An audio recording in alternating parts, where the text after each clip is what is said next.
call the USD 489 Board of Education meeting for Monday, April 20th, 2015 to order. The first item on the agenda is the approval of the agenda. Move to approve the agenda. Second. Motion by Board Member Schwartz, second by Board Member Waddell. Any discussion? Call for the vote. All those in favor, please say aye. Aye. All opposed, nay. Motion carries 5-0. On to item 3, which is audience participation. This is the first and only opportunity to address the board, if you so wish. Nobody's jumping out of their chairs tonight. Take that as a no. All right, we'll move on to item 4, which is school spotlights. Superintendent Catt, will you lead us through that? Sure, we have a few great things happening here, and the high school news team traveled to Manhattan for the Kansas Student Technology Leadership Digital Media Competition, and we had 3 first-place finishers, 2 second-place finishers, and 1 third-place finisher. So congratulations to all those students that participated and did so well. We also had an opportunity with the Kansas Supreme Court being in town. They graciously spoke at the high school and the middle school and did great presentations, and not every day the kids will be able to, everywhere will be able to do that, but we appreciate the time they spend in the schools, and they did an excellent job. The Kansas Next Step winners this month were a Lincoln second grade student, Reagan Bales, and our teacher was Sarah Mackey, who's a first grade teacher at Roosevelt. Those are our student spotlights. Great. Thank you, Superintendent. Up next, we have report of committees. And then, Dean, is it just the Best of the Best awards? Yes, sir. Okay. Well, once again, we do have the Best of the Best awards.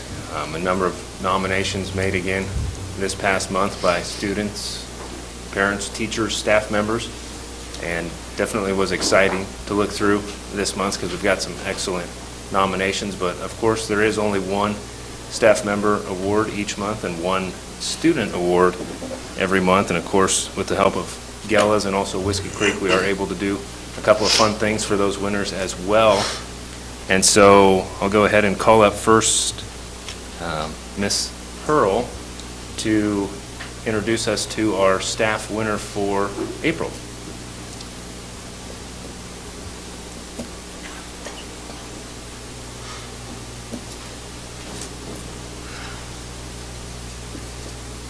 I'd like to introduce Terry Trammell to the board.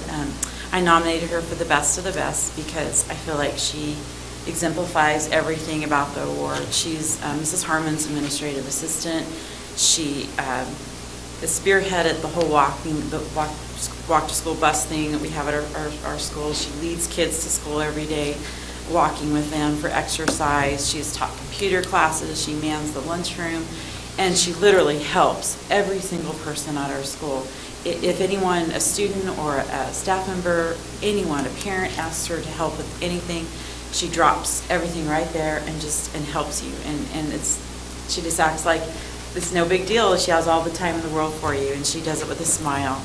She's an excellent role model for everyone at our school, especially the students. She's kind and caring and just exemplifies school spirit at its best. So that's why I nominated her for the Best of the Best. She is. So. Very good. Thank you. And I will have to say,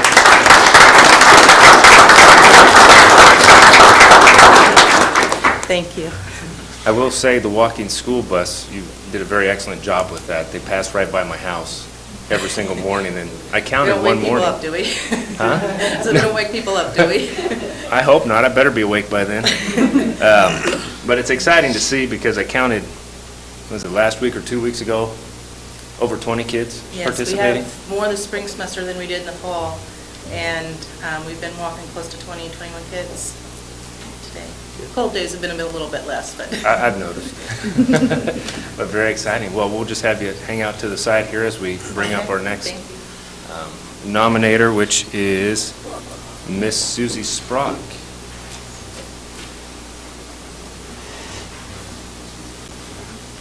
Hi there, I'm Susie Stark. I'm a business teacher at Hayes High, and this is Meredith Martin, and she's a senior at Hayes High. She's in her second year of the class called Project Management. In Project Management, we are also known as the sign makers. If you've been out to the high school and you see the signs hanging in the hall, that's part of that class. But Meredith does the part that nobody else in the class really likes to do, and that's the designing tickets, making anything that takes a lot of artistic ability and work on the computer. And so she's not just a painter, she likes to actually create. And so she's helped, and part of the reason why I nominated her is she's helped with so many public service projects here in Hayes. And some of those would be with the Taste of Hayes fundraiser. She does the tickets for those for the last 2 years, and then if you've attended the fundraiser, the little placard card that you get that says what's going to be given away as awards, and the certificates that says what the food is that the people are having, and the table tents that says the awards. That was Meredith. And then the Hayes Rotary Club this year did the grocery grab. And with the grocery grab, it was new, and so they needed somebody to generate the flyers that went around town, and she also designed and created and cut all of the tickets. And so, and as well, with the North Oak Community Church, the Pink Impact Women's Conference, she spent countless hours working on all of the PR stuff for that conference as well, in addition to all the things that she does just for us at Hayes High. So, Meredith Martin.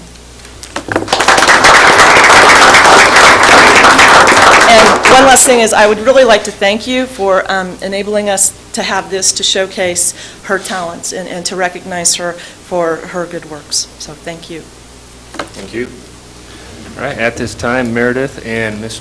Trammell, if you would come forward, we'd like to congratulate you.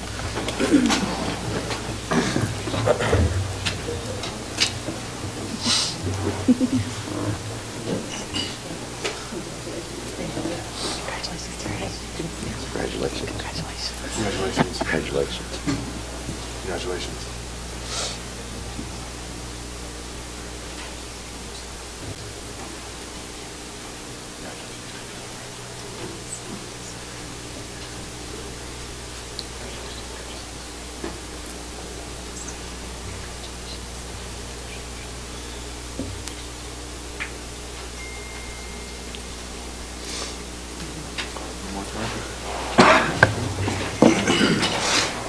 So again, congratulations to Meredith and Mrs. Trammell, and we definitely look forward to the nominations for next month. And of course, Sarah, you'll be handling all that again? Sounds good. All right, up next we have communications from other organizations. Superintendent Catt, do you want to introduce us to this Sure, item? Don Hoffman is here, and he is going to visit with us about Big Creek Travel Plaza plan. So, That's correct. Superintendent Catt, thank you for getting us on the agenda that quickly. I know that you have other things that you have to do. Members of the board, I'm Don Hoffman, and I represent NWK Investments that is planning a Big Creek Travel Plaza project, which will be at the exit 157 off of I-70. It'll be a little bit north of there. I'm here to introduce to you Jim Millenseifer. People don't want to listen to lawyers. They want to listen to people that know the facts. Jim knows the facts. This is Jim Millenseifer, members of the school board. Thank you. Thank you for the opportunity, Superintendent, board members. I know your time is valuable. I hope that you all had an opportunity to look at the information that we sent early last week concerning the project. I'm here for 2 or 3 reasons today, but ultimately we're looking for the board's support in terms of this project, not just from the educational board, but also from constituents, people that live in this community, people that would utilize the property, utilize the amenities and the services and the retail outlets that we're proposing, but also folks that are interested in developing the community. So I'm here to answer any questions you might specifically have concerning the information that you've been provided, and share with you any thoughts that I can, and I'm willing to do that in any fashion you'd like. If you'd like me to do an overview of the project, I can do that, but I also know that You've had a chance to look at our business plan and some of the other information. So at this point in time, I would answer any questions and then take your lead in terms of the direction you'd like me to head. What were the estimated revenue then for the school district based off this, off the taxes and stuff coming out of that? I think it broke down in like a 10-year. Yeah, well, we actually, we had two different cost-benefit analysis completed.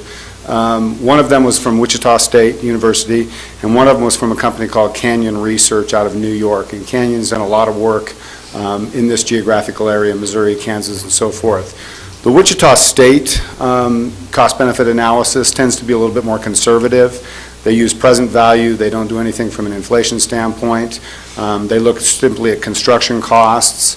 The Canyon Research was a little bit more aggressive, but still widely accepted in the industry. They utilize a system called Marshall and Swift when they do their analysis. But the long story short, the more conservative estimate over the first 10 years of the project from a property tax standpoint that would come to the school district is just under $500,000. A little bit more aggressive is a little bit over $700,000. So there's about a $200,000 swing in between the two.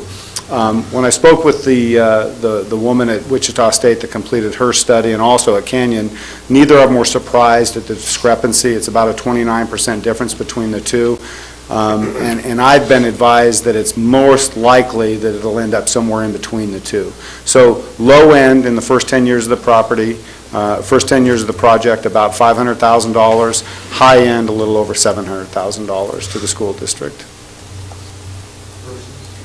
Versus about $150 over the same period of time. We're looking at 22.35 acres initially. That's phase one of our project. There's 5 different buildings that are in phase one. A hotel, the truck stop itself, a freestanding coffee house, a freestanding fast food restaurant, and a freestanding retail complex that'll have 2 to 3 fast casual restaurants. Those 5 buildings are all part of phase one, and the property taxes that I'm referring to are just for that.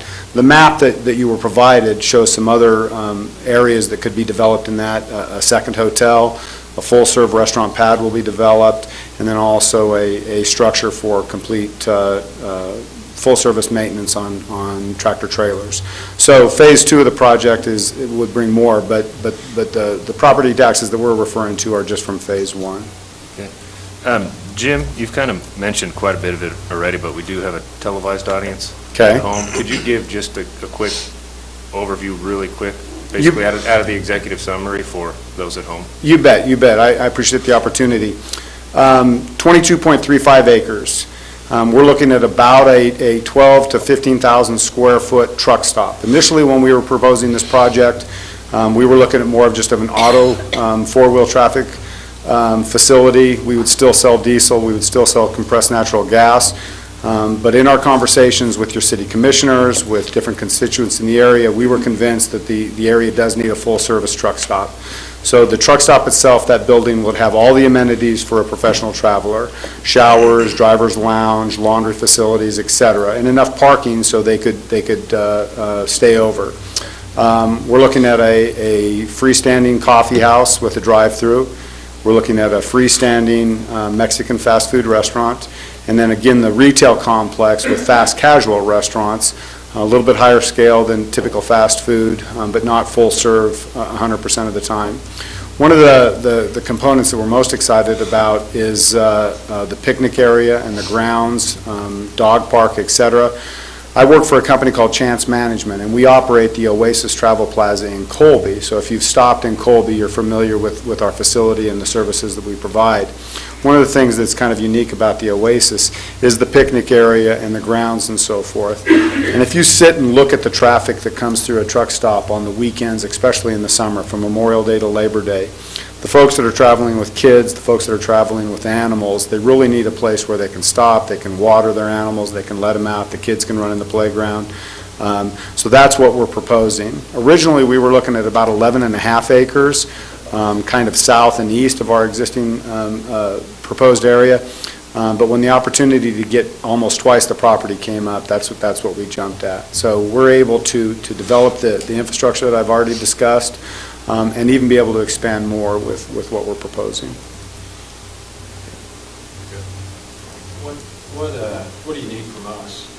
Well, I need a couple things, or I would like to have the opportunity to receive a couple different things. First of all, as school board members, you folks have a lot to do with the TIF itself. Ultimately, we're going to present to the city commissioners early in May the proposal. I've been working with Toby Doherty, the city manager, and Aaron White. We've been working pretty hard for the last year trying to put this project together.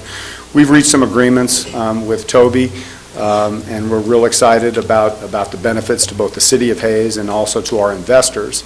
So ultimately, we'd like to see that the school board sees the value in this project, not just from the tax dollars and the ability to supplement your budgets, but also the opportunity for your students, for the community itself. At the Oasis, we also operate a couple hotels and other restaurants in Colby, and we're a huge supporter of the high school. We've got lots of students that work for us. We're very, very active in supporting the scholastical things that they do, athletic things that the school does.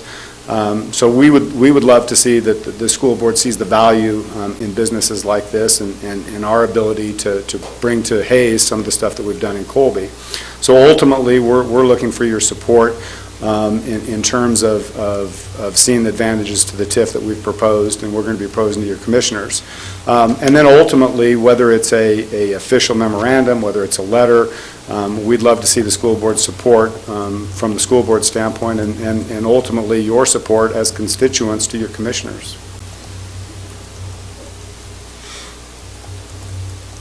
The proposed facility, will that look much like the Oasis in Colby? That's a great question. Architecture has changed a little bit, and the Oasis has been there for a little over 12 years now. So we've got some similar looks, but they'll be a little bit different in each of the buildings. Some of the buildings will be required different looks based on our franchisors.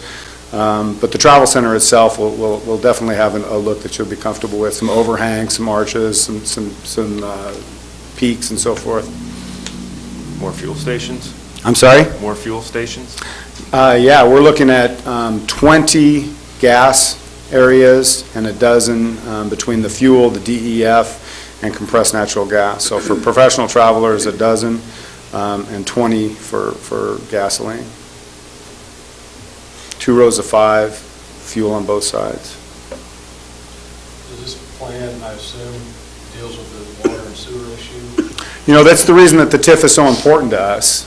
Currently, there is not water and sewer there. We've worked with Trego County District Number 2 and gotten their approval from a water standpoint, but we're going to have to buy our water from the city of Hayes. We're going to have to tie into the sewer, and it's a significant expense. And frankly, our investors, there's no way that we can get our investors can get an ROI for the project without having some support. So it's about $2.75 to $3 million estimate to bring water and sewer to the property, and that's really the biggest reason that we need the TIF.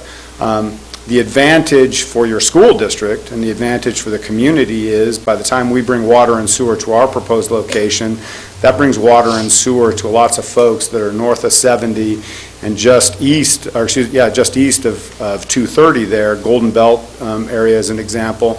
There's the opportunity for some development in those areas, but they don't have water and sewer. So this project will bring water and sewer to that area that other folks eventually can tie into as well.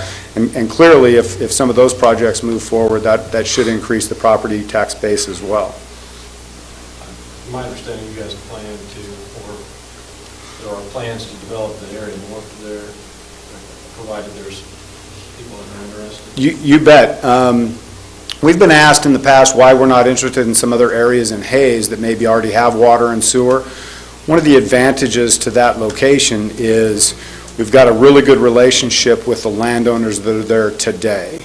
There's probably, in addition to our 22 acres, 22.35 acres, there's about another 26 or 27 acres that we would either have first right of refusal or a partnership with that could be developed. That's important to us for a couple reasons. Our businesses would thrive on additional businesses, right? More restaurants, other retail facilities, other services. Our businesses would thrive on that because that brings more people to the area. So we're very, very pro to developing the other land that's in that general area. Now, frankly, I wouldn't want to put up a 15,000 square foot truck stop and have somebody put a small station across the street with one gas pump and undercut me by 30 or 40 cents on a gallon of fuel. So I'd like the ability to have some control over that ultimately. But we really want that entire area developed. There's opportunities for some big box areas in there as well, north of us. The landowner there has got plenty of land and sees some big box opportunity. Some additional manufacturing and so forth could go on in that area. So it really has the opportunity to be developed both from a commercial, a service, and an industrial standpoint in that geographical area. So by having the ability to participate in that land, we can ensure that they are good complementary businesses that are going to bring more people to the area and that are going to help our businesses. But we also have the ability to ensure that the value of the property is reasonable. There's other property in Hayes that already has water and sewer to it, but frankly, we can't afford to buy 22 acres in those areas, even when you take into consideration the fact that we have to bring $2.75 to $3 million worth of water and sewer to our location. You do the math, and we just can't buy 22, 23 acres in other areas that already have all the water and sewer. We just can't afford the property. So the ability to both promote and ensure that they're good complementary businesses that are going to help the community, and also ensure that the value of the land doesn't go through the roof. So that's, there's plenty of more opportunity in that general area. What's the timeline for the board to give their blessing or support? Ultimately, we go in front of the commissioners early in May. There's some legal issues. I'll let Dawn maybe address that specifically. But ultimately, we would like to see the school board's support in this project, again, both from something official, and then again, just conversations with your elected officials, the folks that are ultimately going to be making the decision at the commissioner standpoint. That's all going to happen in early May. We'll also be discussing it with the Board of County Commissioners for their approval. There's public hearings that will have to be had. You don't need an official vote or action. I mean, we don't have any say in the actual tip. That's just, is it just the city?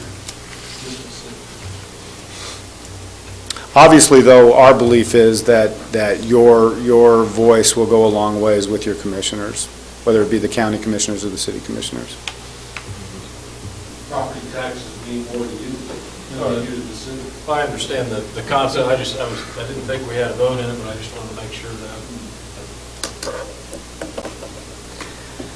Are you wanting something before May 7th? I think if we could just get a letter from the board saying that they're in favor of this and they're supportive of it and how it'll help property taxes. You're struggling. We know that.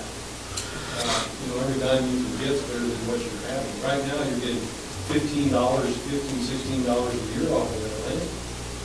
And this was an opportunity to get at least $500,000 over 20 years. That's over 10 years. That's over the first 10 years. Nobody's brought you that type of deal in a long time. Well, to me, it's pretty self-explanatory that we need to probably support this, but how do you want to go about doing that? Do we want to put it on as an agenda item later, or do we want to just take it out now? Whether we can amend the agenda or however you want to. Do we have another meeting prior to that? No, the work session's May 11th, and then the board meeting is the 18th, May 18th.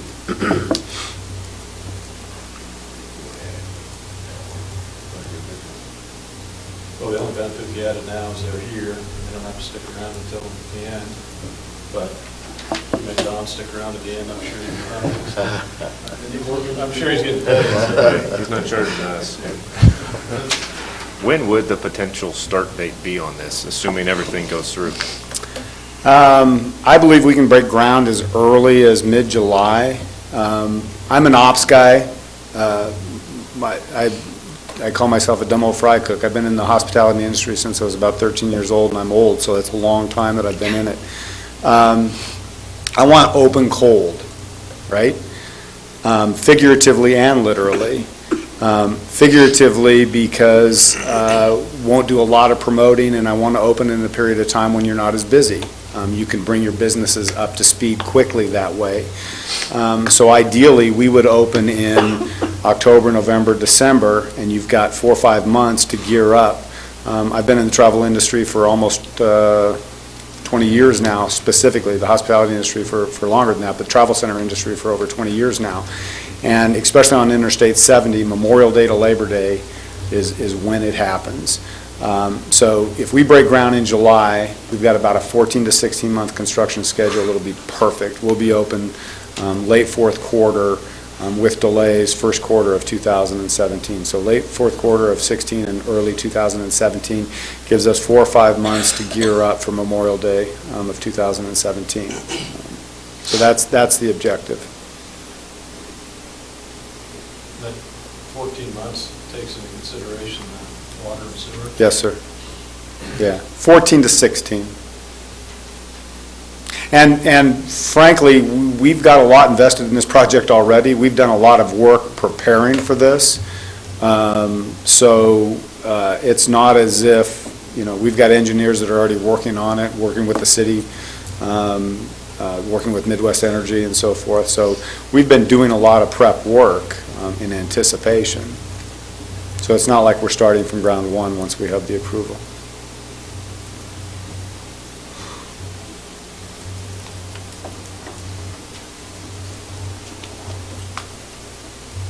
I would make a motion then that we authorize the board president to sign a letter in support of the TIF project. I don't know, what's the title of it? Big Creek Travel Plaza. And the TIF, Big Creek Travel Plaza to be addressed to the city of Hayes and city commissioners. Second. Okay, we have a motion by Board Member Schwartz, a second by Board Member Bickle for the Board President authorization to write a letter of support for the TIF for the Big Creek Travel Plaza. Any discussion?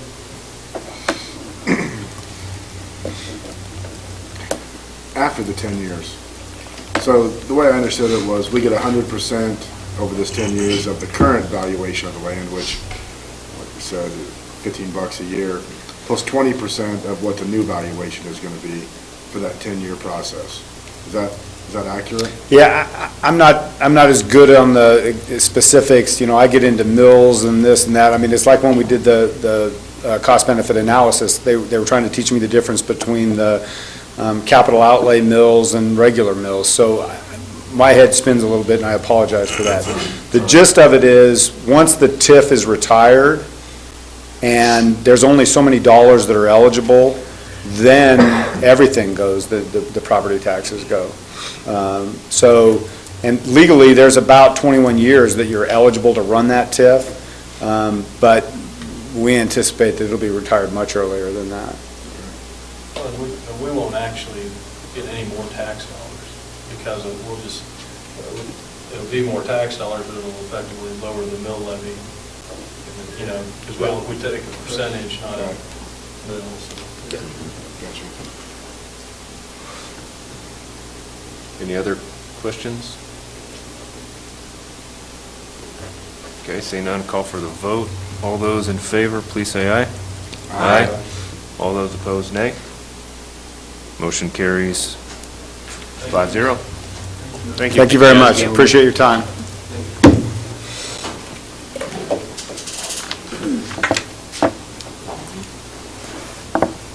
Item 7, we have the report of the superintendent.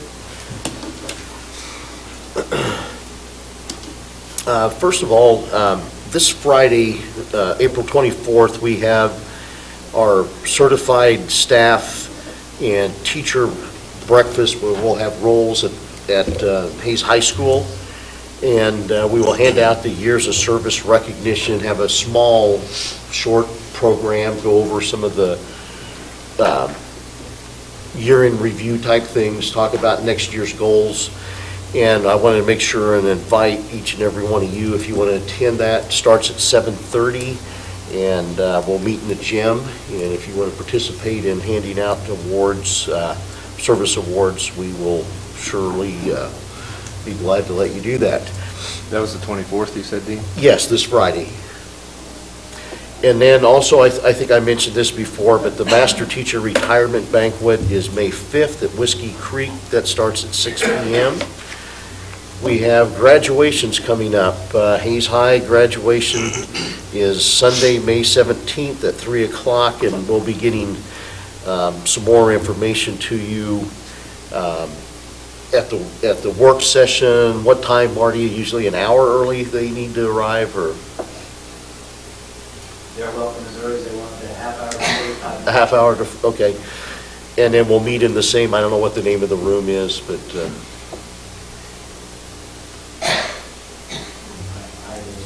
okay, yeah, whatever that room we met in last year, we'll meet there, but, and then the Learning Center has a graduation the night of our board meeting. Again, they'll do theirs at 6 o'clock here, right before we start at 6:30, and that's May 18th.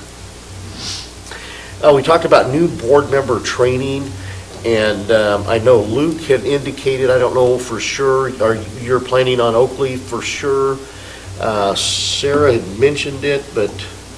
I can't. I just figured that out today. So I'll attend the 30th. And then, I don't know, Mandy and Paul, there's Oakley is the 29th of this month, and then there's one in Hayes on a Saturday, May 30th. That's the one I'll do. Okay, and we're just trying to get people registered and squared away, those things, so have you put, trying to decide. okay.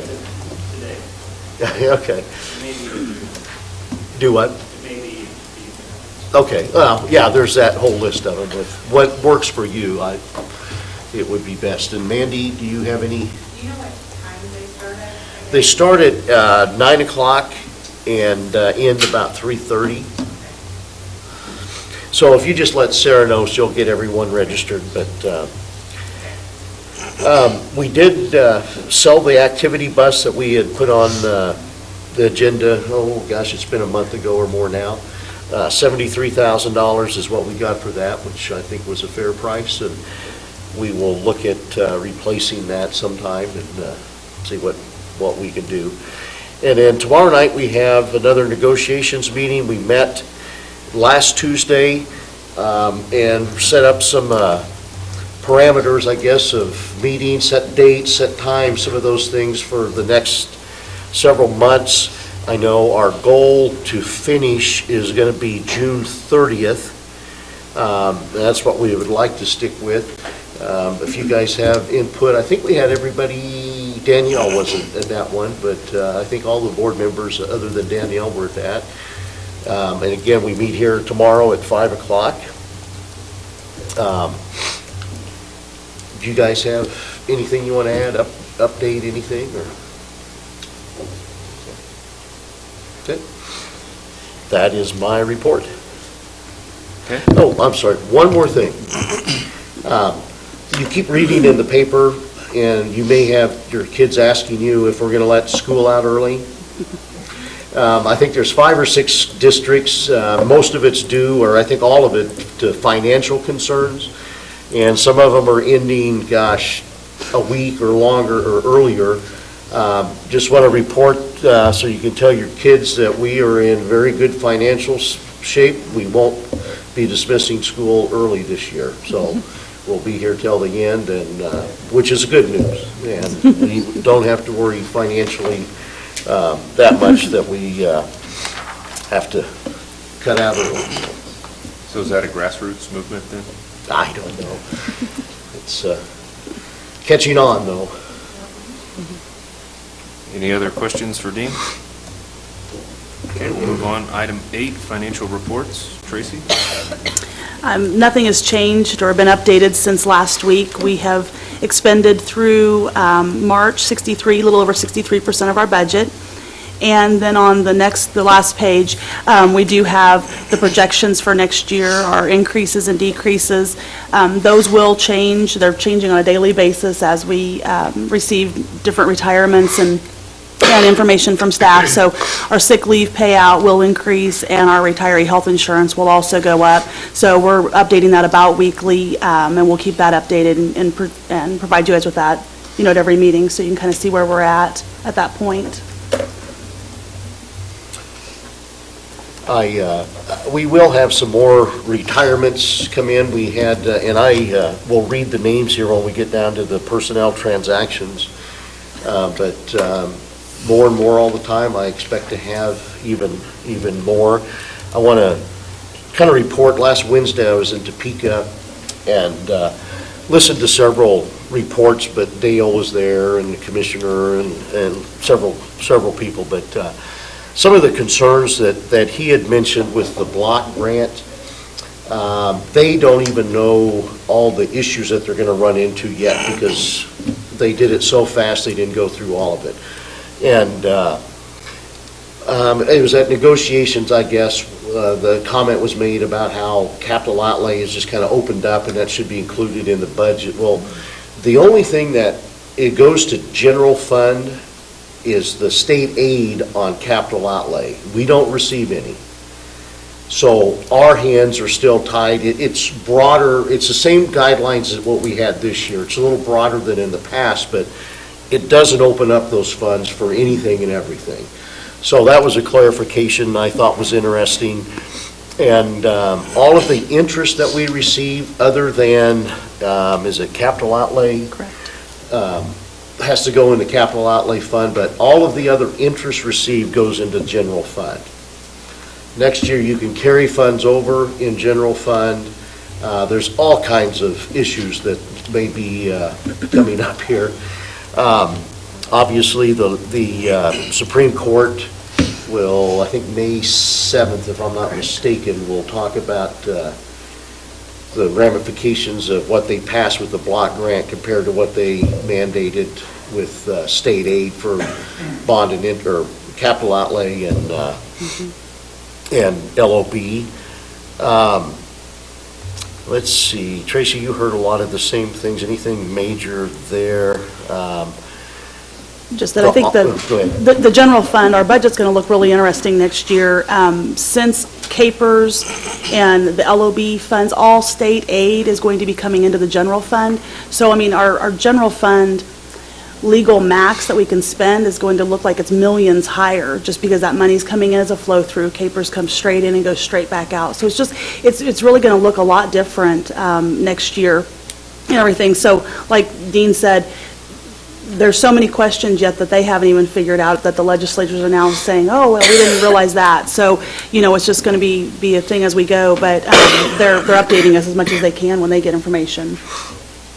Dean, have you heard anything on, I was reading there was a bill introduced or going to be introduced about out-of-district students coming in, that we could no longer deny them coming into the district? Well, they haven't done anything yet, but that's a concern because whereas our funding is flat, and if you have students that attend from out of district or want to transfer in, I mean, the thought is you're just going to tell everybody you need to attend your home district and not transfer anyone. That's what they're talking about. They haven't done anything yet.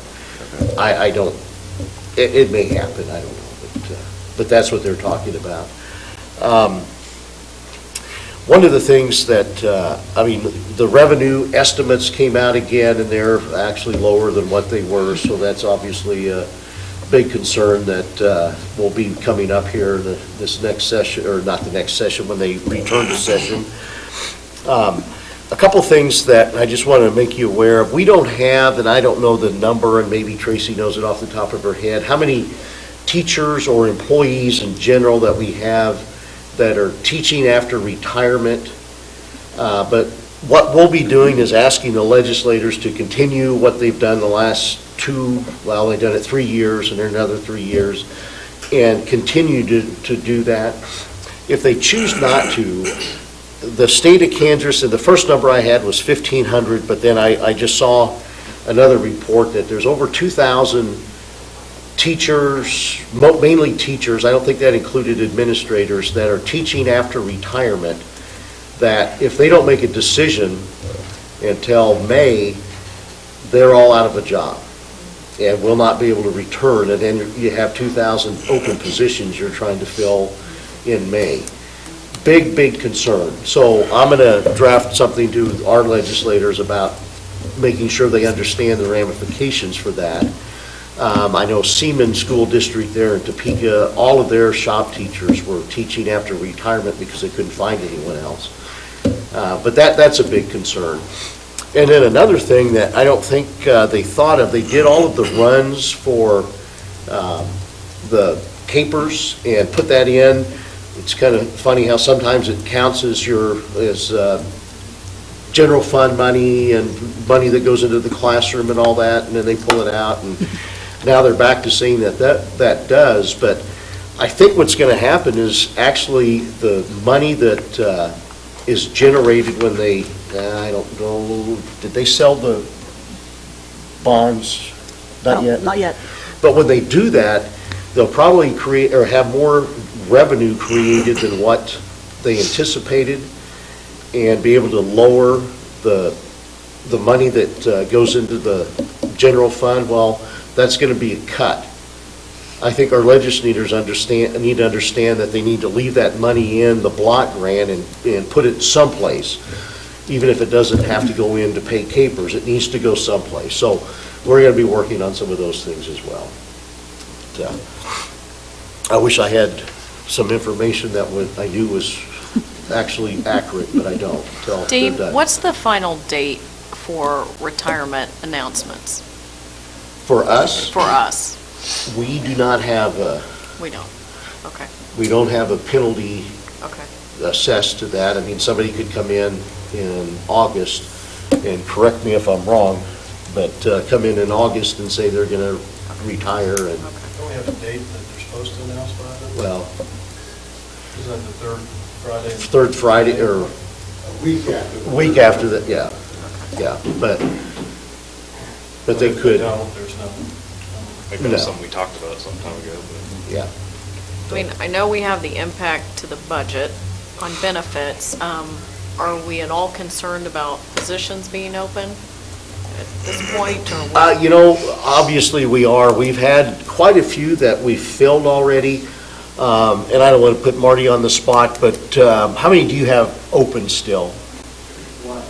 Just one, and we were concerned he had some tough-to-fill positions, and I think we had a really good pool there.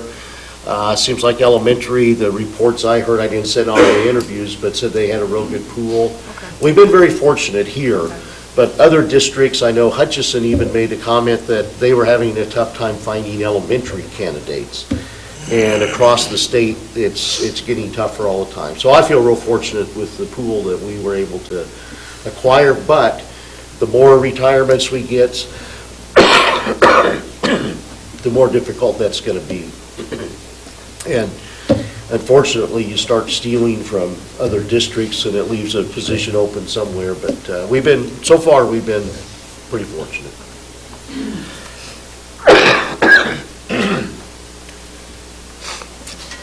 I don't have anything else. Neither.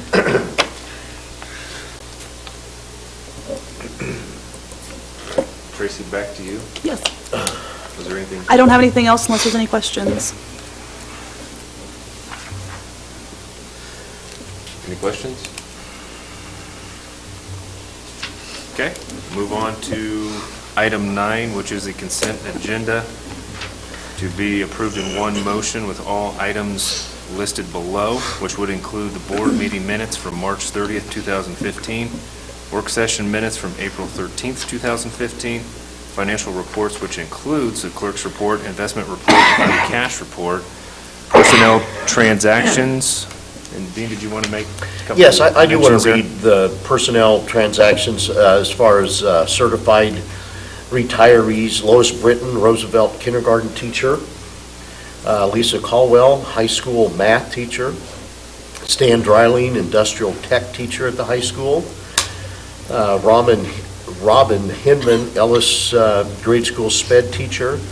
And I believe Kathy was the last one, Kathy Harper, second grade teacher at Wilson. They are all going to retire. And we had 2 classified retirees, both from Lincoln. It looks like Linda Hammerschmidt is a paraprofessional at Lincoln, and Carolyn Maska is also a paraprofessional that are going to be retiring.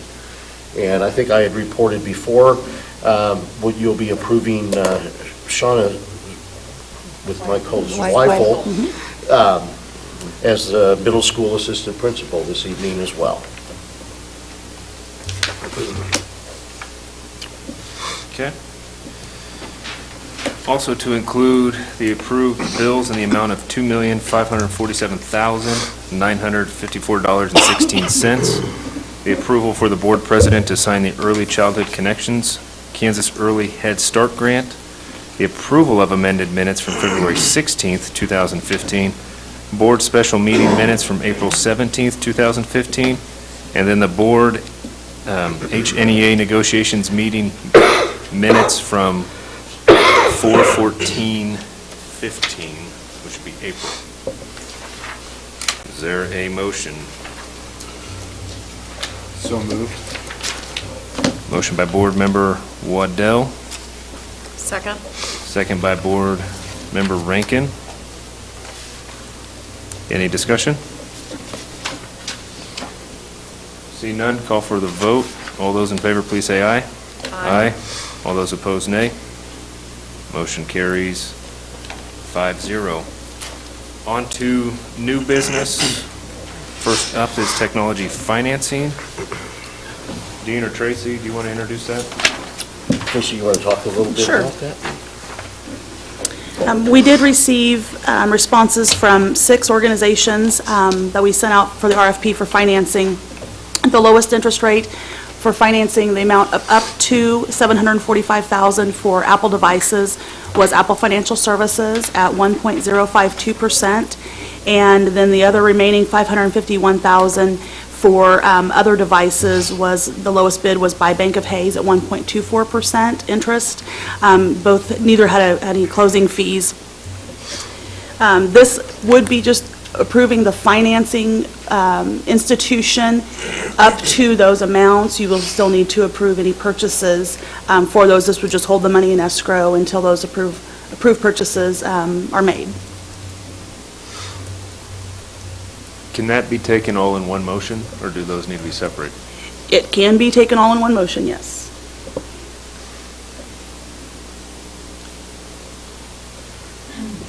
You're referring to A and B? No, just A. Okay. But both financial institutions. Yeah, option 1. Yeah, well, option 1. Can we start asking questions? As soon as somebody makes a motion, I'll get And this is just to hold the money for approval to go with the 2 entities, right? Correct.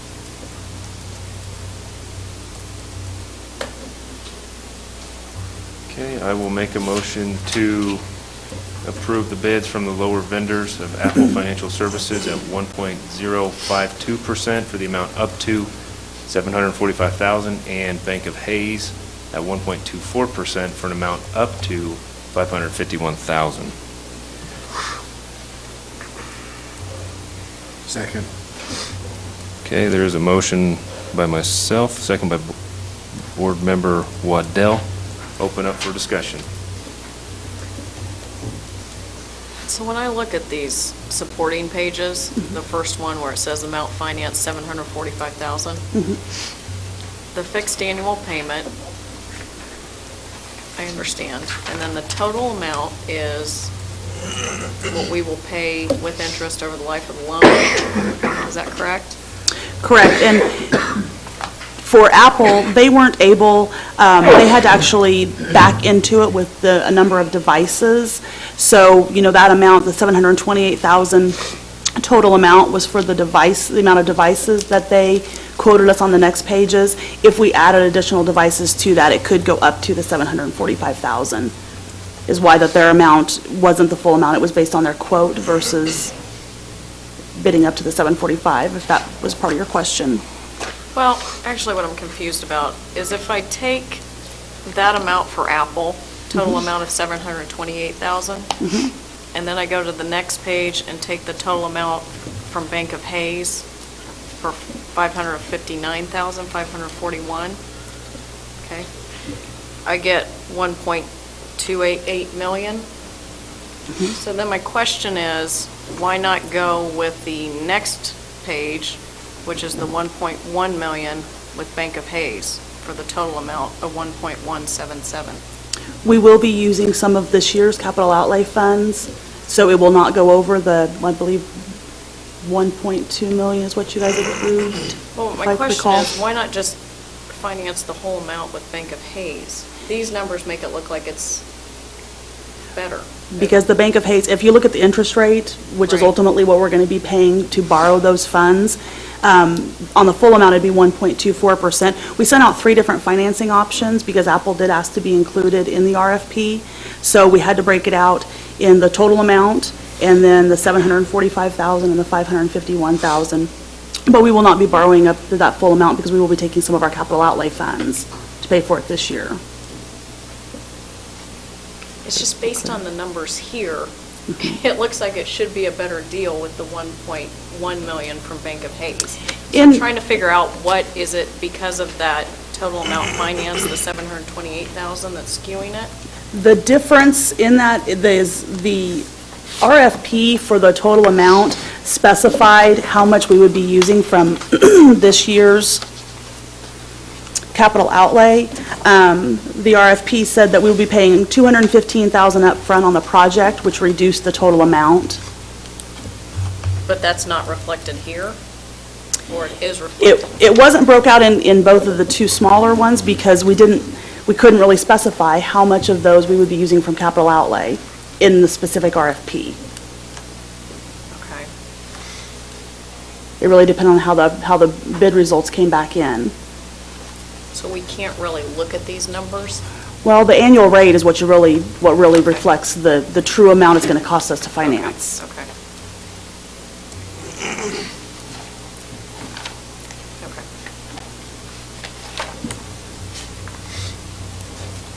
I just have 2 things to point out.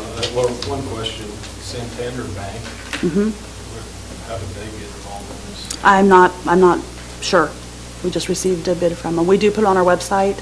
I don't know if they were referred by someone or not. I've never heard of that company and did not have any contact with them prior to receiving their bid.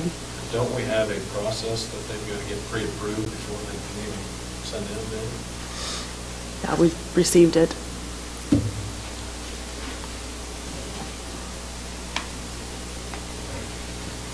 I did want to clarify something, James. You said that your motion was to approve the bids, but on Apple, it's not a bid. And my concern is it's not the state contract either. And so if it's not a bid and it's not the state contract, we have to take, we either have to take bids or buy it off the state contract if it's over 20,000. Unless it's a service. It's not. So.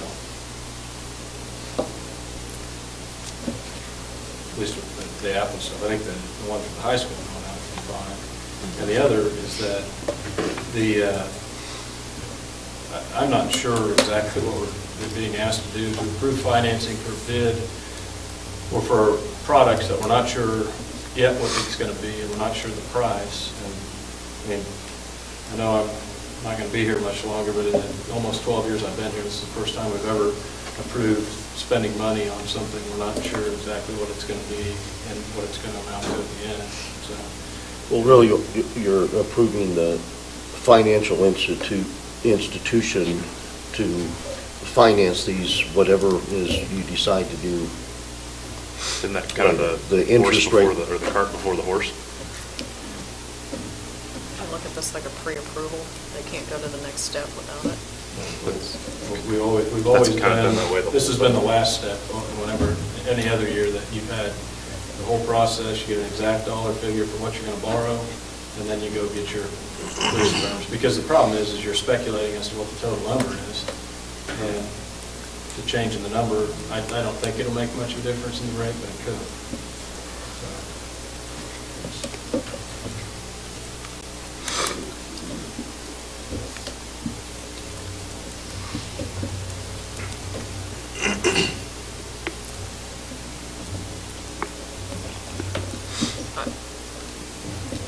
I'm uncomfortable with the fact that I don't have the right numbers in front of me. You know, I've got a rate, or do I, on that one page from them?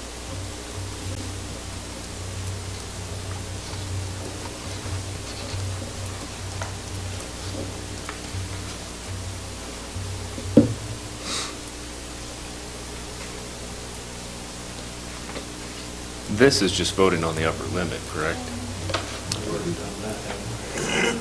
No, I think we just approved to go get rates.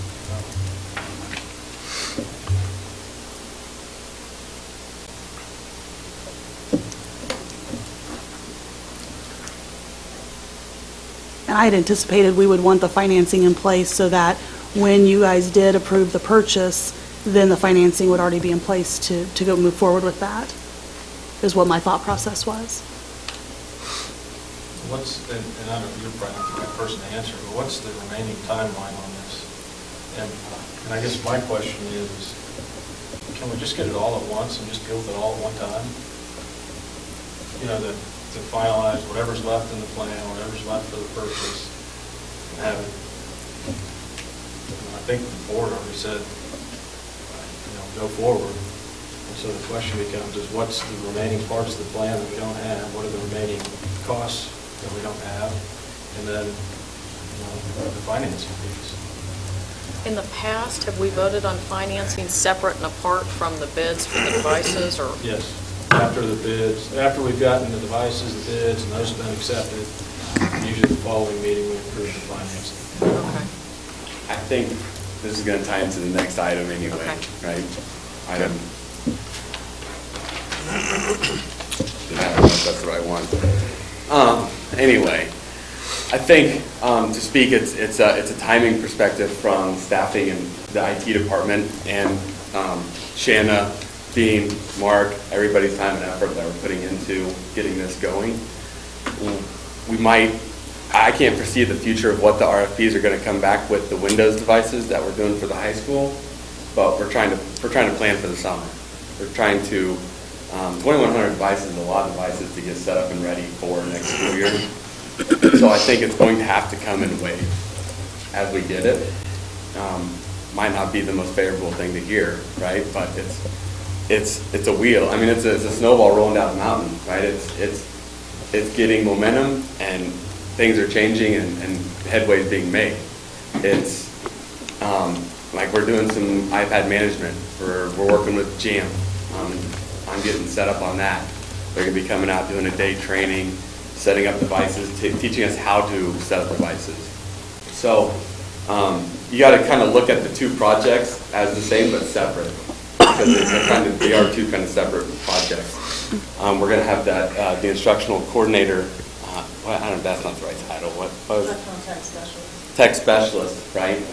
Knowing what they're working with, getting them involved, and getting them involved with where we're at and what we're doing. So, just to add some clarification, it's kind of being treated K-8 and then high school because it's two separate worlds per se. So, I think the thought process was, we know we sent out the RFP. We knew if we could do financing grapple, we could do financing grapple. And then get it competitive for everybody else. When the Windows devices come back, we could do something else, but it seems like it's a competitive rate and it's local. I think that's what we were trying to get a rate locked in. But as far as the overall, it is a big technology purchase, but I asked that you guys look at it kind of two separate deals, because that's the way that we're kind of tackling it as two separate projects in one big one. But we're actually going to end up, there's that first proposal, I know I'm jumping ahead to the next one, we're going to have, you said how many machines do we have? How many are we purchasing? I got to find mine. That's what we need to purchase, 710 minis, and then 6. You buy them in 10 packs, and then 6 stragglers, and then we got 1,350 pairs that we'll be purchasing. That's after going through our current inventory, what we have in the schools and what we can reuse. We have 60 minis right now in the district, and we have the airs that we have in the district are from the pilot and from the home and school. So how many do we have? How many are in the district now between all the iPads? But just nothing new, just what we have now. Year to date right now, up to date, we have around, I got it. 319. 150 of them in staff's hands right now. With 269 that are previous purchases prior to this year. So when we're all said and done, we're going to have 3,387 computers and/or iPads. 'Cause you've got, from that, you've got 710, 6, and 1350, and then you're going to have another 22 iMacs. And then you'll have 820 PCs at the high school, 60 staff laptops, 100 desktops, and then 319 iPads. 319 iPads, no, you'd only have 150 of those, but. Where's the rest going? The 269 are the older versions that we'd be replacing. And we've had those for how many years? You wouldn't put those, iPad 2, whenever iPad 1s and 2s came out, so 6, 5, 4, 3, 2, 1. And they've trickled into the district as you know. That's why I say we date back to iPad version 1s. We have 26 of those in the district. We have 126 iPad 2s, 61 minis right now. What happened with, at one point we said we could use 1s, 2s, whatever version of iPads, we could use those from now until whenever. And now we're replacing those. What was the need to do that? I don't know about the now and forever. That's never came out of my mouth, but the reason for replacing them at this point, we're going to be reutilizing the iPad 4 version 4s we have in the district down in the Learning Center, repurposing those 4s. We could even repurpose some of the 2s. I guess we're kind of getting ahead, but it's functionality, right? We don't have the ability to do some of the features that the newer iPads have. We'll use AirDrop for an example. We could put them in other classrooms. We have 126 of them. It's what do we do when they fail? We'll be purchasing them at that point, or when they can't be upgraded or supported. I don't know when that is. I'm just throwing that out there. Just to let you know as well, we got the quote back from Apple to purchase our inventory of what we currently have. And I don't know what that piece of paper is. It's around 5,760. The only thing that has any value that they would want at this point is the iPad 2s, and that'd be at $60 a piece. The iPad ones, they are not interested, but they would take them back if we so choose to give them back. They do have limitations on iOS 8 functionality features, but that is what they sent back for buying existing. They're working on the Macs out at the high school currently, but they didn't think that there would be any value in those. So what's the dollar figure on that, if we sold them all back at $60? They'd only want 126 of them, but we could give them 185 for $57.60. $57.60 is the total, okay.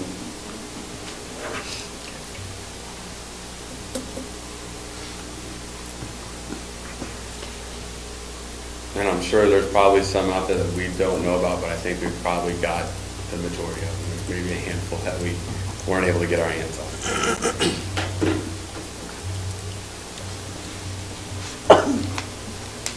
Also, just as in doing research on repairs, we talked about being self-insured and doing our own repairs, not doing them in-house, but having a company do them.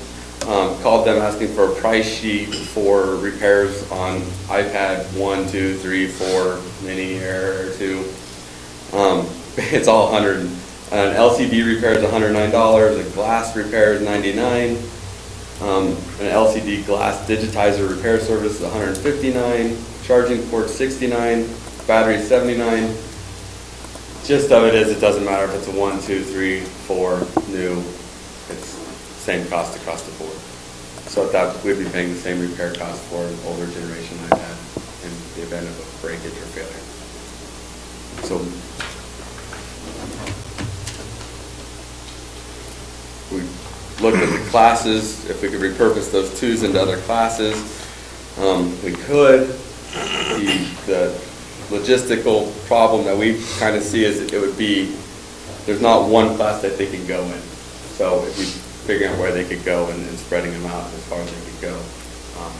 From a support perspective and from the repairs perspective and the research we've done, it seemed to make more sense to either keep them or sell them, keep them as somewhat spares as a repair is being done, or sell them off to staff or whatever we want to do.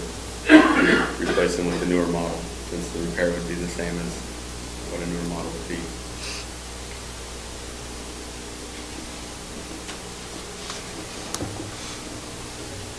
And the other side of that is iPad 2 does not support AirPlay in the peer-to-peer sense in the classroom, but the Apple TV, it requires Bonjour, which is multicast network protocol. And we don't have to turn on Bonjour currently to do the mirroring. It's peer-to-peer between the Apple TV and the iPad. I would prefer to keep it that way, to where we wouldn't have to enable Bonjour. But if we needed to make some changes, we could make those network changes.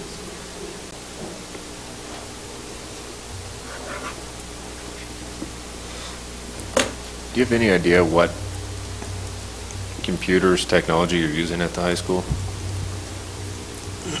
Because I know we're going with Apple here, and you're asking us to finance $745,000, but a little uncomfortable financing $551,000 without any idea where we're going. Yeah, I think at that's the budgetary based off of what we think we're going to see back for pricing that we've researched and found. We don't feel that we're going to be. Obviously we're not going to be over that. But I think what Tracy said, we're looking at the interest rate on that at that point. The Apple purchase has nothing to do with the financing on that unless you did all of the financing to them, right, Tracy? If you did. And that Bank of Hayes estimate financing is completely separate from the Apple products, right? The two different ones, yes.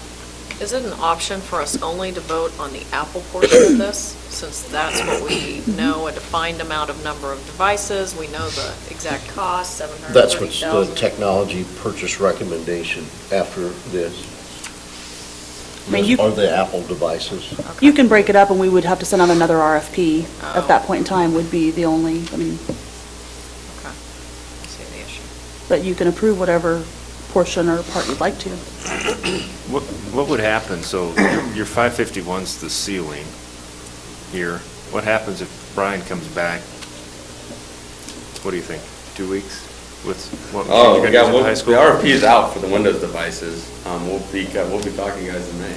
Okay, so will the interest rate change if we said we wanted to borrow 551 and it goes down to 475? Or do we have to borrow the 551? No, we don't have to borrow. That's the maximum, I guess. And what we were after was the interest rate, and I think the way they worded all of them, they're locked that into for X number of days. And that's at any amount up to 551?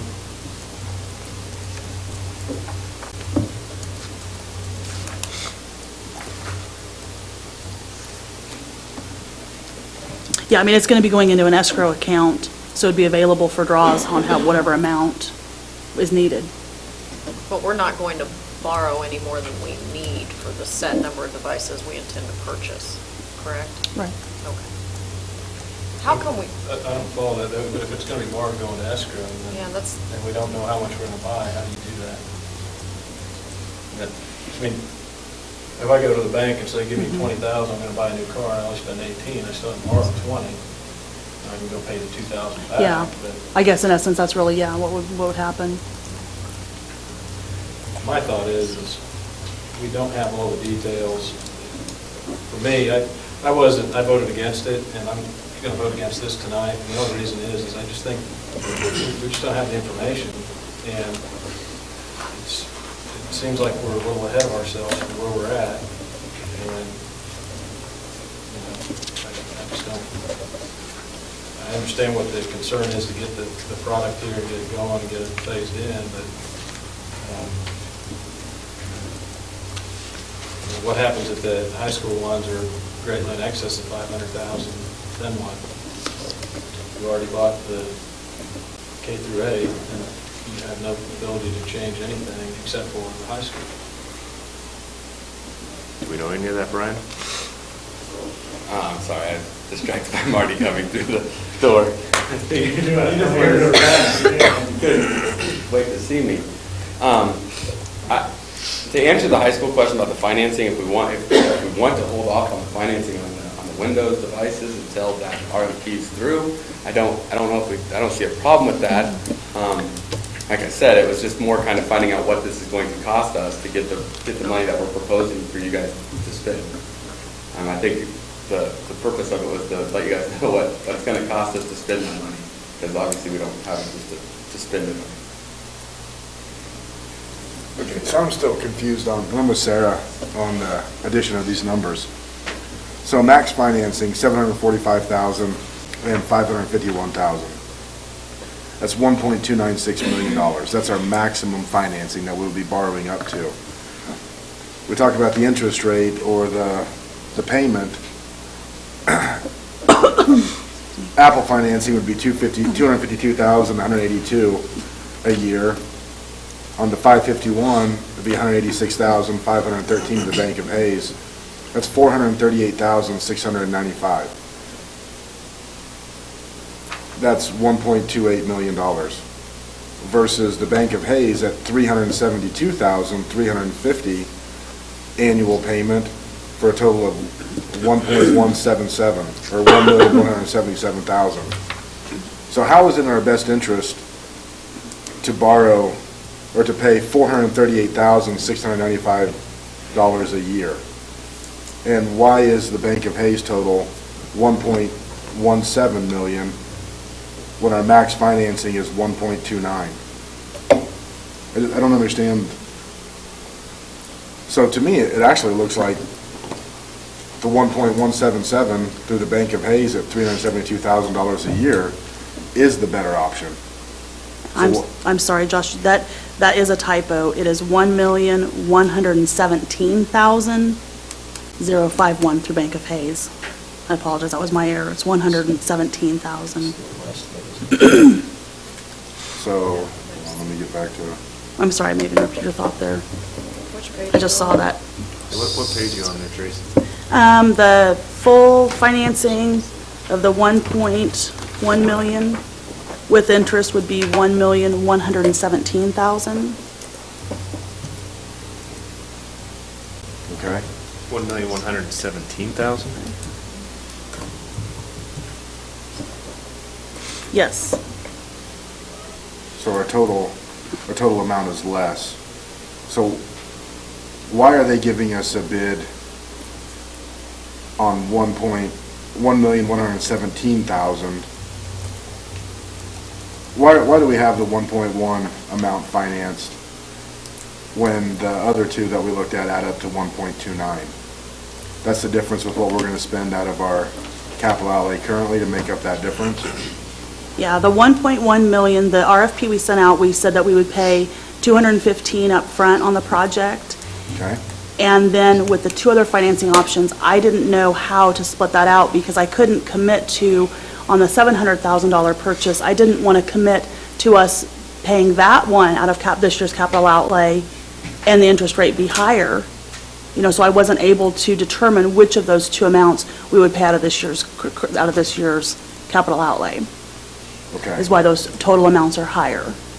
So I see that the interest rate at 1.24% over the the life of the loan is higher.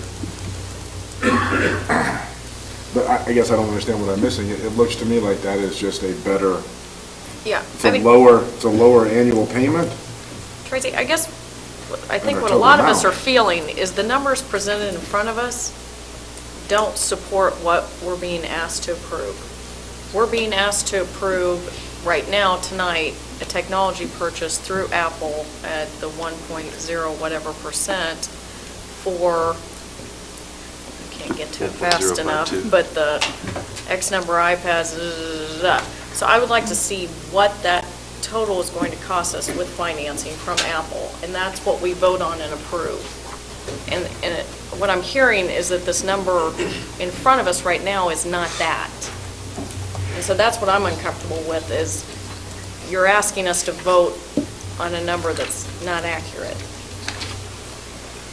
or truly reflective of what we're purchasing. And since it's such a large number, that makes me uncomfortable. Yeah, I think we should be crystal clear spending this amount of money. And then again, I'm not going to be comfortable with, like Greg's analogy, if we only need 700, if we only need X amount of dollars, why are we automatically borrowing more than that? But I can understand why we would want to put these into two phases, I guess. But I think I would still be more comfortable with knowing what, first of all, what's wrapped up in these numbers. So we've talked about devices, but when we go through the plan, there's a whole lot of other stuff. So software, professional development, a new position, are these all wrapped up in this loan? The wrapped up is the 1.6 million in option one. The 1.6 million includes this loan plus our capital outlay. So everything is included in this. We don't know how much everything is going to cost yet. We don't know the position yet that we're hiring. We do know the position, we don't know who we're hiring, But we got a the vacancy with price the is job set. description with, yeah. Okay. We don't. I think, go ahead, Josh. No, I just,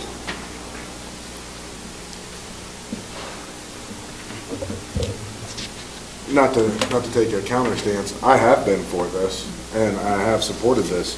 It just seems like now we're getting down to the end, and there's still some details that are not here. There are, I don't think we've got this, and I understand this is to get the institution approved so that we can borrow money, but I'm not going to approve something to borrow money when we don't even know how much we need to borrow. We're just saying we can borrow up to this. So tell me how this works then. If we approve this tonight, we're just going to come back and say, okay, we've been approved up to this. If we need to borrow less, we'll just borrow less at that time? Or is this actually going to be what we're attached to? You've got to have, the whole concept of this, though, is there's going to be an agreement that we have to sign, or the board president has to sign to borrow this money. You know, and it's, and I guess you could argue, well, until that's signed, we haven't committed anything. It's just, it would seem to me, and it has always been, that you never go get your financing until you know what you're buying. I can see being approved, like I'm going to go buy a house, I want to go to the bank and find out what I can spend on a house. Right. I don't think it's an issue here of what we're going to be approved to borrow. I think we could probably borrow, I would think a lot more if we wanted to.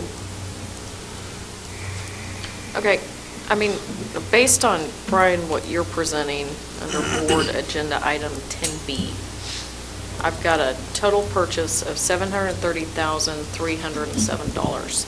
Does that sound right? That's the adjusted Okay. price from what we have in the district and what we can reuse. Okay, so that amount would be covered under the previous agenda item where we're being asked to approve financing up to $745,000.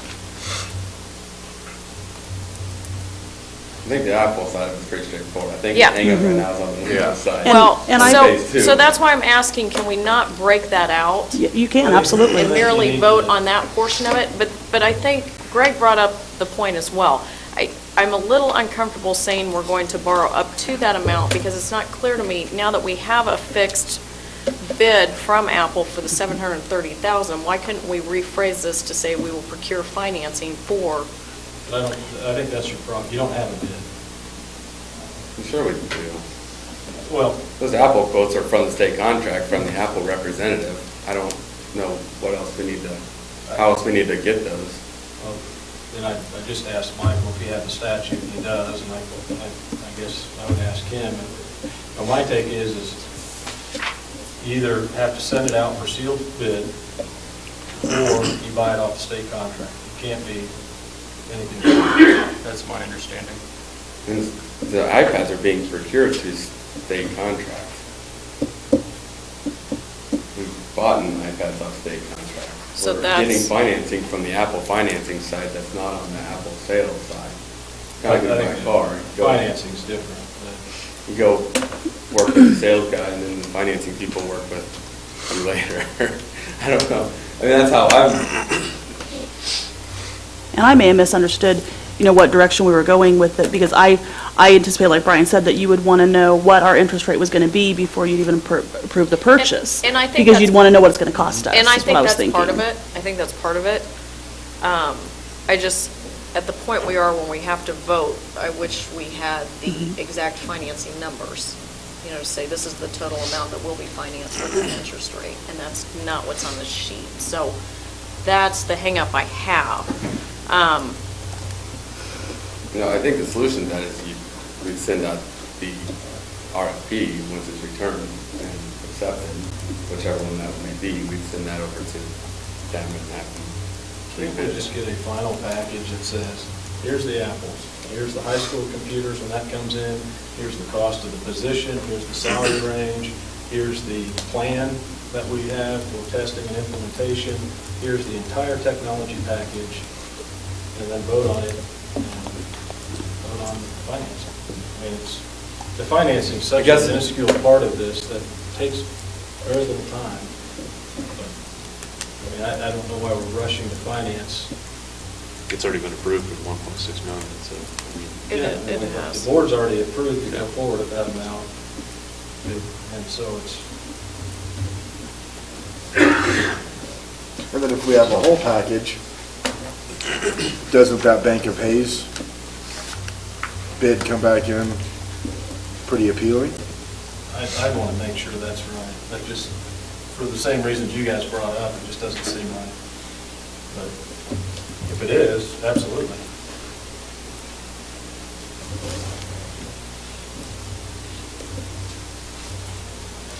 Because the interest rate's the same on both, right?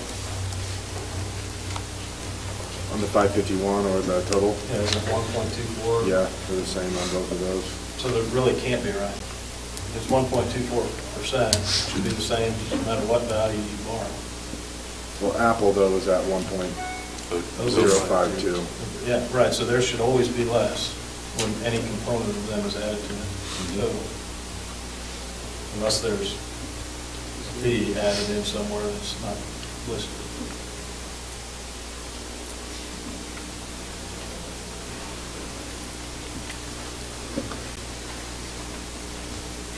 I'd make a motion that we table this until we have all that information together and then can make a decision at one time, rather than going through all of this. A and B, or A only, or? Both, A and B. I mean, we technically haven't got to B yet, but I guess we are discussing it. But what does that do to your timing for the summer? We'll figure out how to get it done, go to do. Right? We did it last year with the network, we can probably do it again this year with the bicycle. It's just how many corners we're going to back into, right? That's kind of where we're at. But my fear is we come back in May and we go through the same thing. So I guess we need to be clear, I guess, what we want and what we guys want to see on May 18th.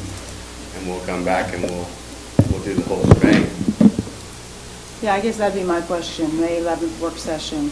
The KSDE rubric, that's the plan we're putting together. So I guess at that point in that work session, the questions need to be asked so that action can then be taken May 18th. Because sometimes it's hard to know if, that vote was contingent upon this or not and where we're at. So we try to figure that out and do a lot of the briefing, and so it'd be nice to, I guess if we're going to table till that day, we're going to bring you, unless we hear otherwise here tonight, the KSDE, the rubric, the plan we're submitting to the state that has all those pieces, and then all the other implementation plan, I guess the financing. So unless there's something else, or if you want to lay out specifically what it is, that'd be helpful. For me, it's real simple. I want a completed plan. I want to know how much we're going to spend, because right now we would be spending about $80,000 more a year based on what I'm looking at right here that may be unnecessary. So I want a complete DLP. I want to know exactly how much we are going to be spending, and I want to make sure that everything is included in the $1.6 million that we initially set forth on a budget for this project. I think we'll And that means, 1.6 and in the million. plan, I mean, that's every accountability piece. I mean, that's everything that this board has asked up to this point, plus anything else that you guys have, been working on to have in addition to it. And I think when the previous one was approved, when the board voted to approve the 1.6 million, we were told that was just to get things rolling, and then we would have the plan and everything to where we could see all that before we approved all the rest of the stuff. But it seems like I said, we're putting the horse, or the cart before the horse here. We haven't seen all that. A budget was all that was needed to have everything else finished off. We're working on all of that stuff. And I understand that, but it was stated, we set the budget, everything, we can't finish everything until the budget is set. The budget has been set, and then I still don't feel like everything is quite, this isn't something that we need to rush. It's just something that we need to make sure is appropriate. And am I the only, are we the only ones that see distinct differences in the way this is laid out? Are we the only ones interpreting it incorrectly? Because it looks like a huge difference. Something does not make sense to me here. And if I'm the only one that sees it that way, then I apologize for my ignorance on this. But something does not add up here.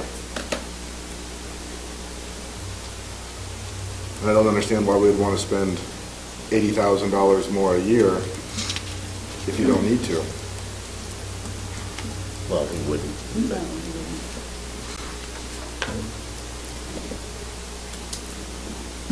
Well, is it in our best interest then to break it out?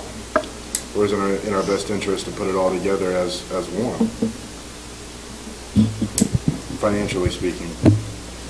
I think the confusion, though, on that is because the full amount had what we would be taking out of capital outlay this year, and the other two did not. So it looks like those amounts are higher, but the Apple bid, we'd only pay them what we actually buy. I guess what I would ask is when we're presented with options, we need to see, what the true, most accurate picture is. Without typos, without, they backed into this number. We've got to see exactly the amount that we're being asked to approve. And that's not, would you agree that's not what's in front of us right now? There's one typo on there, but the interest rate is really the important number that needs to be focused on. That's what it's going to actually cost us to borrow whatever No, amount. I understand that, Tracy. It's just that, if I were to go get a loan from anybody, I would see those numbers. I would see the total amount I'm asked to finance with the interest rate included, correct? I would see the down payment per se that I'm being asked to make, which you say is coming out of capital outlay this year. So I'm just uncomfortable given that we're approving something over $500,000 and we're doing it based on conversation numbers that are being thrown out versus actual numbers being presented to us in front of us. I would second the motion on the table. So then, back to the Apple, the $745,000. Right now, how much do we want to finance on that?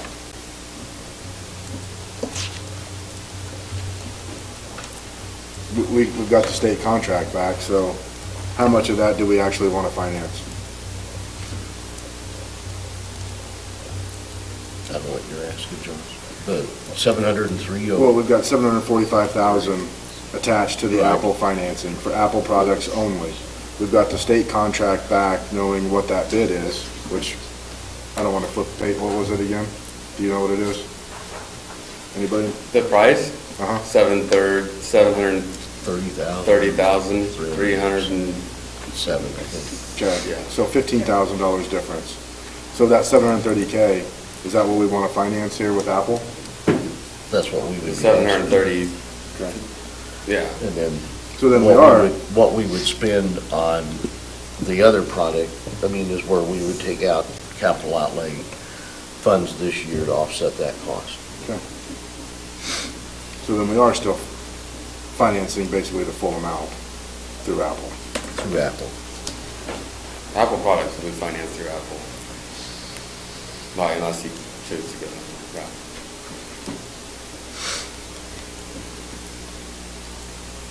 Okay, so just for clarification, the 745 will all be financed through Apple, and then we're going to take 400,000 out to offset? 745 was just used as a number off the option one budgetary numbers to get interest, to find out what it's going to cost us to finance through Apple. So we used that number to send to Apple to find out what that was going to look like. We knew that number was going to come in less than what we were sending, but we had to get a number to them to find out what that option was, because if it was going to be high, we weren't going to pursue that. So really, all this is off the budgetary 1.6 million off of option one, to find out what it was going to cost us to spend the money, borrow the money. So then we'd only be actually looking at 400,000 through the Bank of Hayes.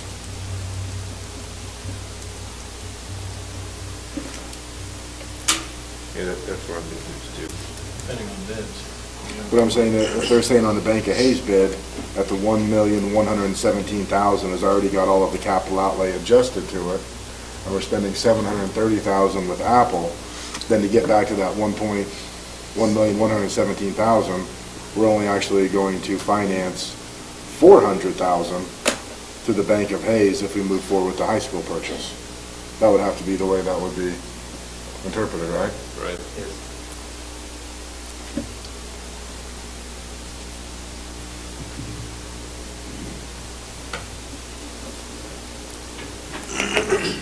Okay, well, there is now a motion to table this, made by Board Member Bickle, seconded by Board Member Schwartz. Is there any more discussion on that motion? Well, yeah, I mean, we're in a pickle now. I mean, because How This- advantageous would it be, sorry, Josh, Go ahead. for you to get the Apple stuff coming now and the stuff for the high school a little bit later? It would help. You're talking 2,100 devices versus 820, right? Right. Would we get it in a week? Probably not. Would it take 30 days to get it? Probably. So we'd probably be looking at May to end of May before we touched it. I'm not talking a lot of time in summer. Right? We still got the HP repairs to do out at Hayes High from this year. We got to get these ready. I'm not trying to sound like IT's got a lot of stuff to do this summer, but we still got to get Power School ready, emails ready. There's online enrollment changes that we need to make for this year. This is something that we're going to throw on and get done for the district because it needs to be done. Any more time we can get helps, but if we can't get it, we can't get it.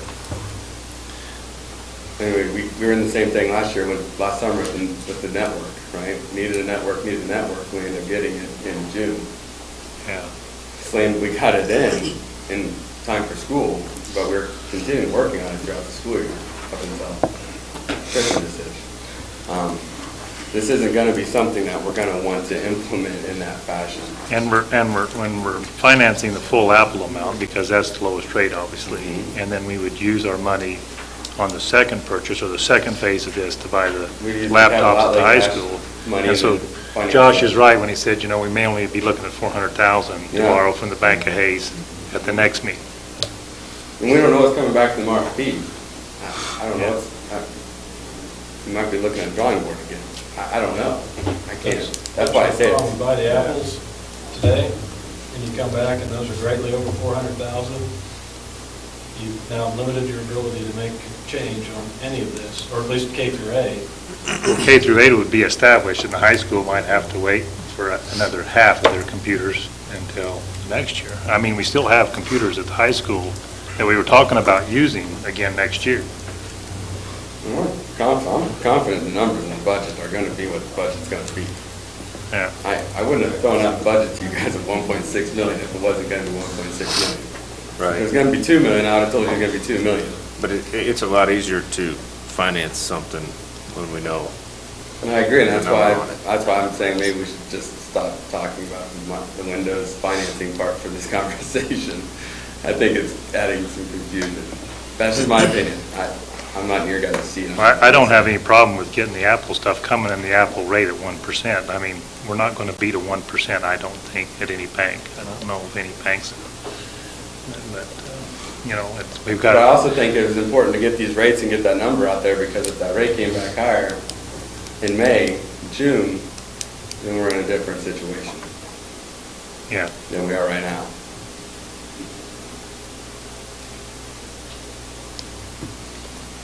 And as far as the plan, it's coming. I mean, we're working, it's an everyday thing.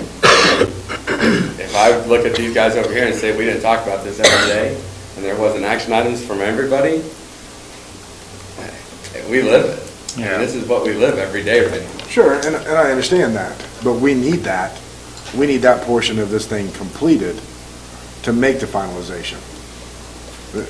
So I understand that it's being worked on, I understand it's being talked about.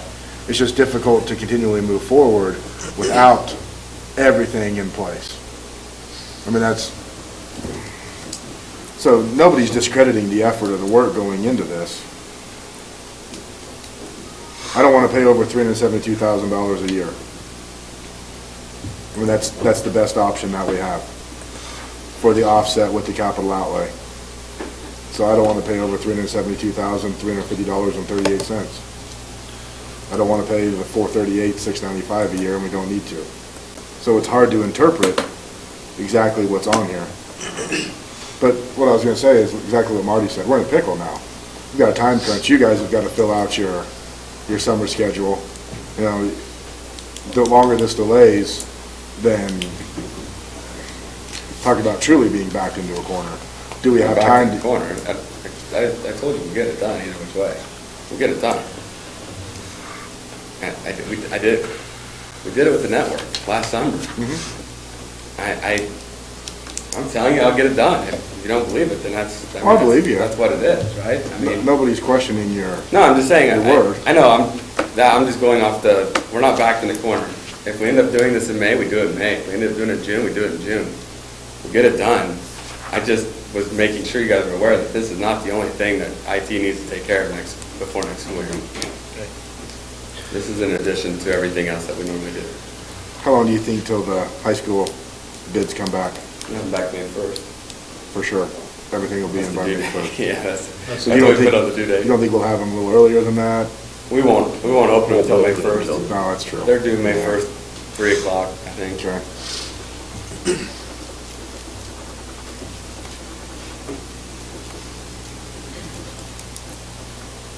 Can we make a motion specifically to state that we are approving financing with Apple Financial Services for the 1.052% for the amount needed of $730,307? Because that part I'm comfortable with, I am too. And get them coming. and get them coming. And So to be if clear, it can Brian, be I appreciate the phrased fact that that you said way, you'll get it all done no then- matter what. Yeah. And we still gotta get some RFPs out for cases. I mean, we got a lot of stuff to still continue to do, right? When I told you guys, and I told you guys at every meeting, I'm gonna talk to you guys every month for a while. And then these guys back here are gonna see me too. But Marty, we'll miss you, but. I know you will. Greg and James. Okay, well, there is a motion on the table here. There's actually a number of them right now. So we need to start with the most current one, work our way backwards here. And so, I guess, Greg, do you want to fill everybody in on how this would work? The motion to table needs to be addressed, is my understanding, that if that passes, we're done. If it fails, then we're back to the original motion. At that point, if somebody were to make a motion to modify or amend the original motion, we can make that at that time. Everybody, clear? And Marty, do you know what the original motion was? Yes, Okay. All right, so, I assume I do. Well, I don't know that I do. okay, So then I was still thinking about some other things in my head when we were talking about, so. all right. Right, so the original motion, you seconded, Right, but it's I been made the it's like an motion. hour ago. right? So the original motion was to approve the Apple and Windows financing bids for the technology purchase, which would include the $745,000 at 1.052%, and also the $551,000 at 1.24%. Then Board Member Bickle made a motion to table, seconded by Board Member Schwartz. And so we're going to vote on the table right now, and if the table fails, then we revert back to the original motion. Okay, thank you. And then someone can amend that, or we can move forward with it. Just a quick point. We still don't know on the Apple number, or we don't, I'm not, but maybe we are clear, how much we're going to borrow.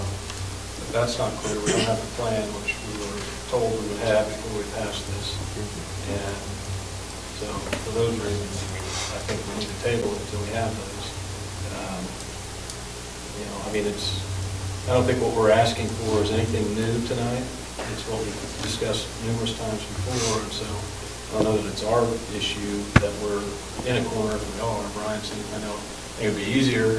I don't think you're in a corner, I mean, I think you guys are in the driver's seat. I mean, by a corner, I mean, more you guys, not us, I mean, the technology department or IT. I think it's easier for them if the sooner, the better, but I mean, I'm not opposed to having another meeting at some point if we need it for that big of a rush, but it'd be a lot easier to vote if we had everything.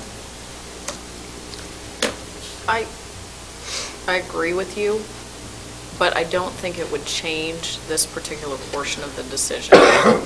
We've agreed to go with this amount of devices for K through 8. And we also We can't agreed beat to have this. the plan. So that will not change depending on the information that we still need to see.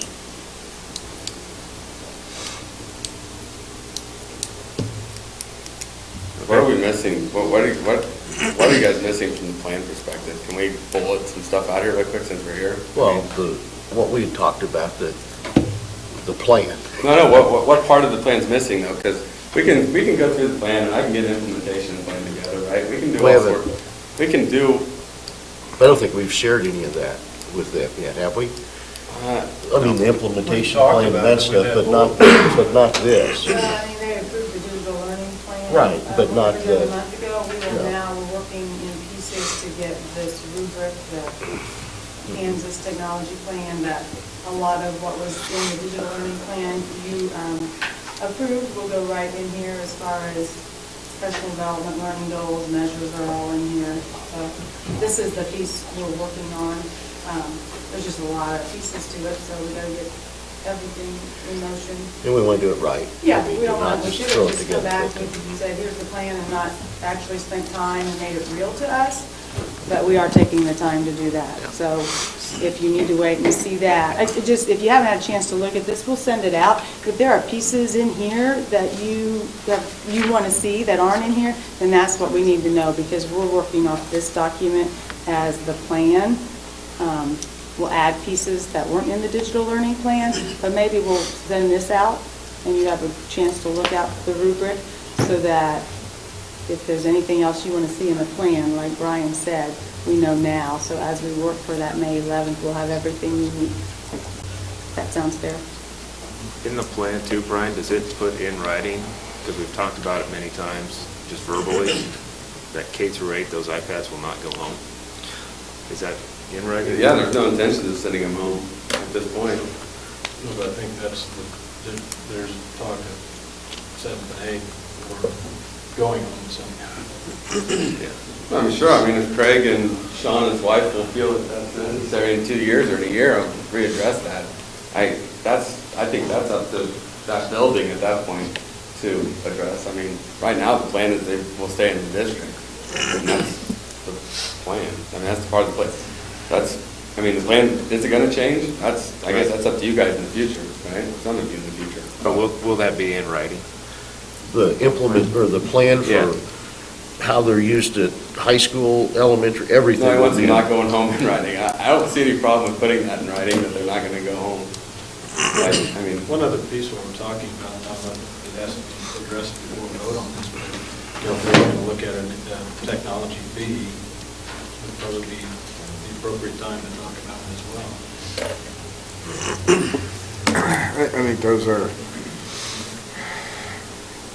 I'll say it again, I love the work that's gone into all this, and I am not trying to throw any stones at the plan, but from my perspective on the board, there's all the accountability pieces, there's the insurance side, and little intricate details on how it's always going to be funded moving forward on that portion of it. And I haven't seen any of that yet.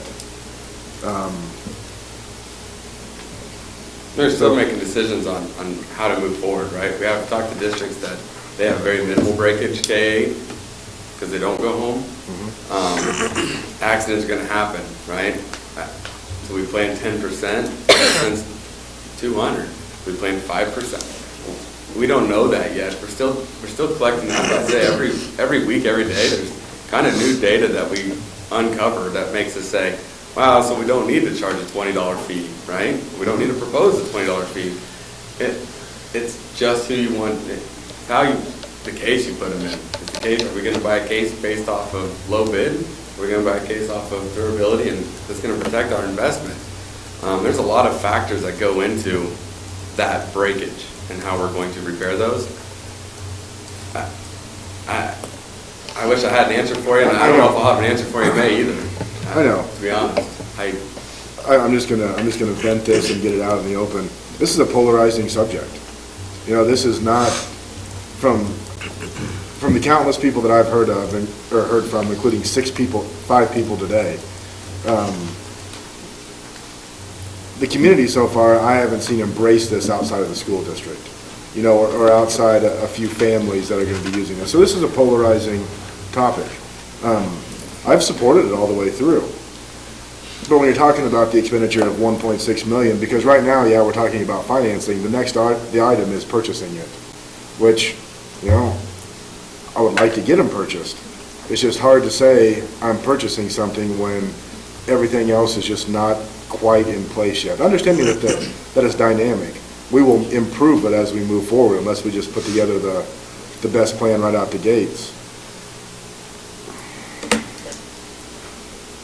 So it's not to me, it's not quite as easy as just saying, yeah, let's just do all this stuff and then everything will kind of put itself together. That's not to say that people aren't working hard, I understand that. But I can definitely say that we have seen, we get to a certain point, we approve something, and then, you know, I'm going to use building-based budgets for an example. That was something that was very important when we started the whole budget process a while ago. Well, other things happen, next thing you know, it's on the back burner, nothing has been done with it. So it's not a matter of trust, it's just everybody is busy, school is about to, you know, we're at the closing stages of it. Do you guys feel comfortable that by May 11th, you can have a final plan to present with all the pieces that have been asked and required included? I'm confident we can, but I That's what I need to can, hear I just from. don't, I don't know. I if mean, we it's can't gonna- answer this I don't question know what unless it comes from you guys. yeah, this is the conversation we should have had at the work session. It would have Right. helped us rather than But our tonight. deadline for No, the this was actually a conversation that we had the ones before. This For was like the month or two previous to this. I don't, So I guess maybe there's some miscommunication there. Our Some- goal of May 1st is to have the plan for the state ready to go. I think there were just a few other pieces then finance and all the rest. I mean, you all need to feel good about it. It is a huge investment. So May 11th, to me, is doable. I mean, our goal is May 1st, which is coming up fast, But May there's some 11th. time. Yeah, I'm with you. I don't think anything needs to be rushed. I think you guys need to put every fine tooth comb over it that you can. But I'm just asking, May 11th, Timing is just important, right? Like Friday, we're going to do some iPad training because I hate to not have that day. So we are moving forward, just hoping that, you'll all continue to support the plan that you did earlier and where we're going with using this device as a tool in the classroom. So it's timing. Those things have to happen before this, but. Your workload, Brian, holding off till the 11th with the iPads wouldn't hurt you? Okay, yeah, we'll get it done. I mean, that's, Well, we're not voting on anything the 11th. We'd be no, it's voting on gonna the be the 18th. 18th. We could always call a special meeting. We call a special meeting on the 11th. Yeah. Get it all here at the same time and figure out from there.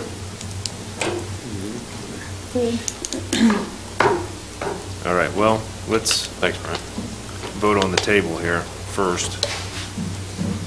And so, to table this until the next board meeting, which would be May 11th, was a motion by Board Member Bickle, second by Board Member Schwartz.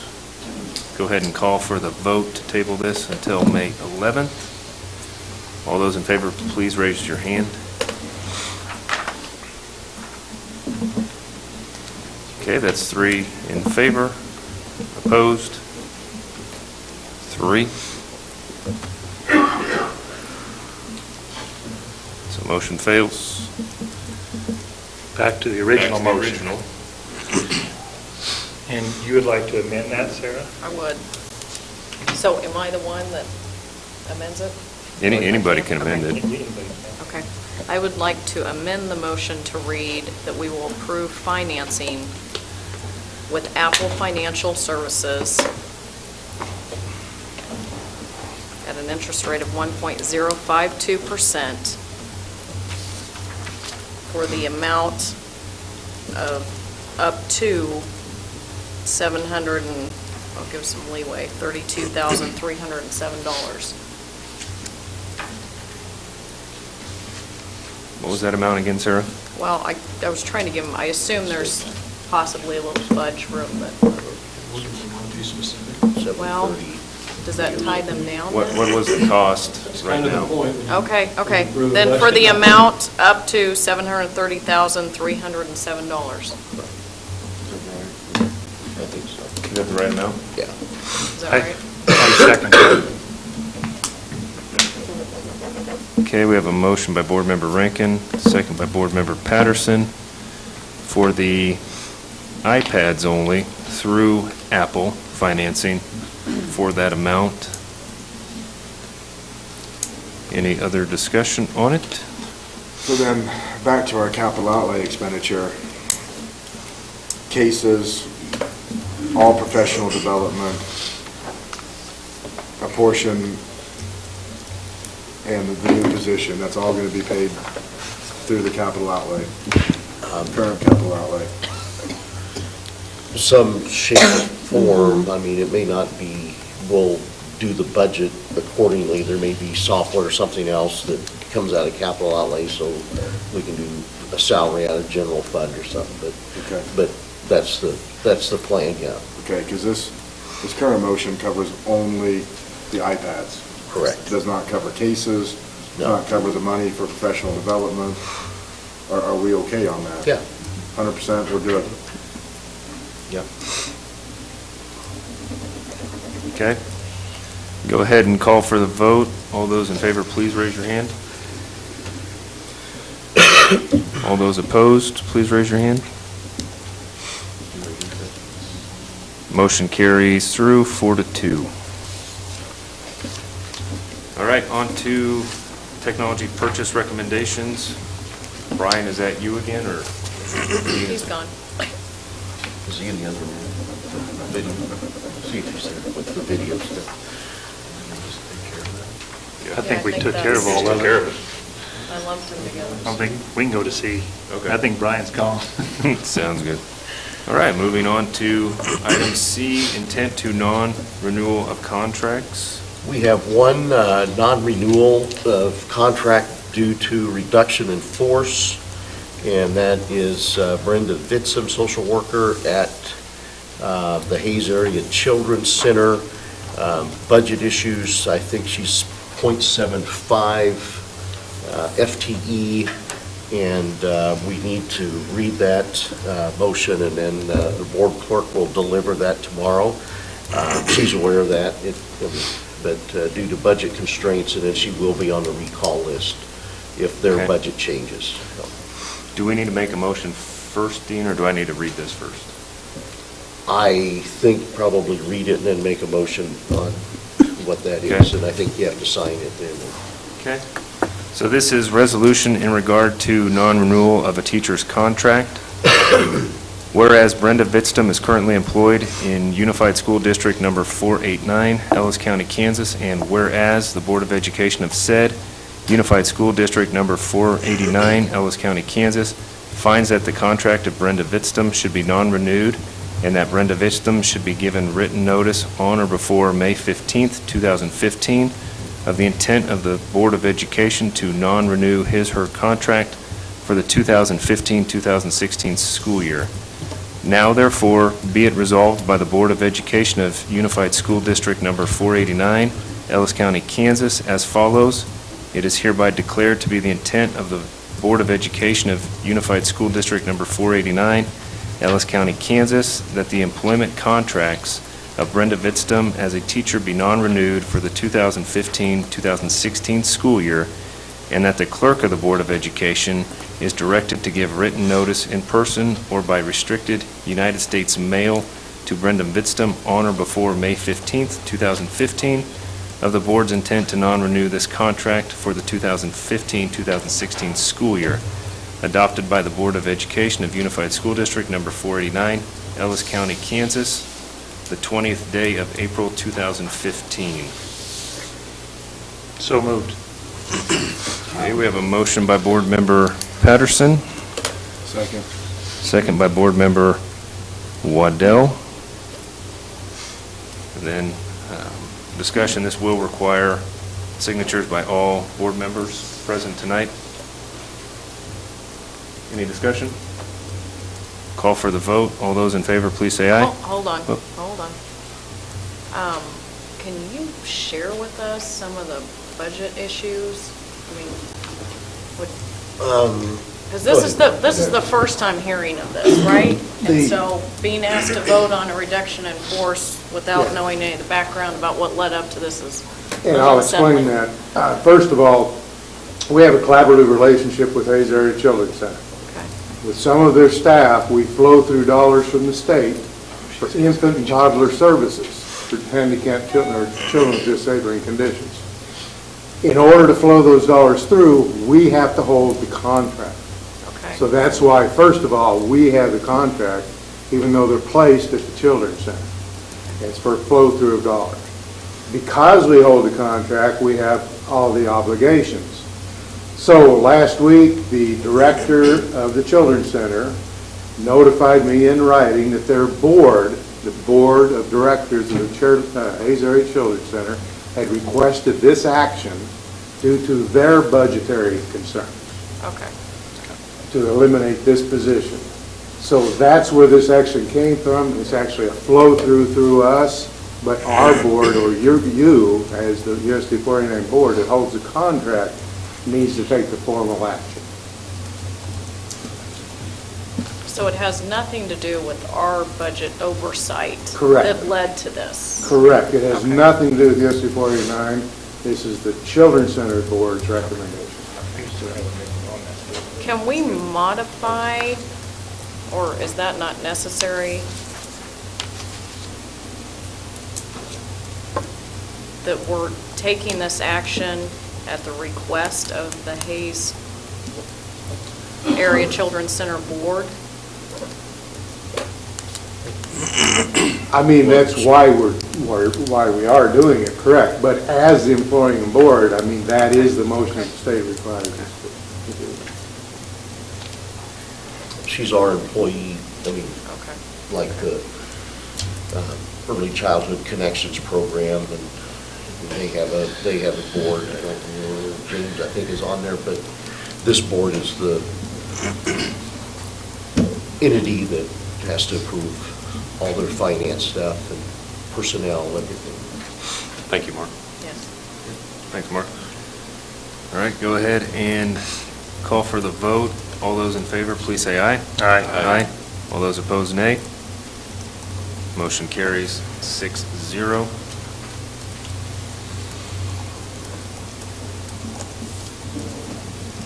And then, as stated before, all board members present will need to sign that form. Okay, on to item D, Board Policy CG, Administrative Personnel. That policy has been updated and changed to read as what we had discussed at the last thing was to change the May date to March, and recommending that be approved. So moved.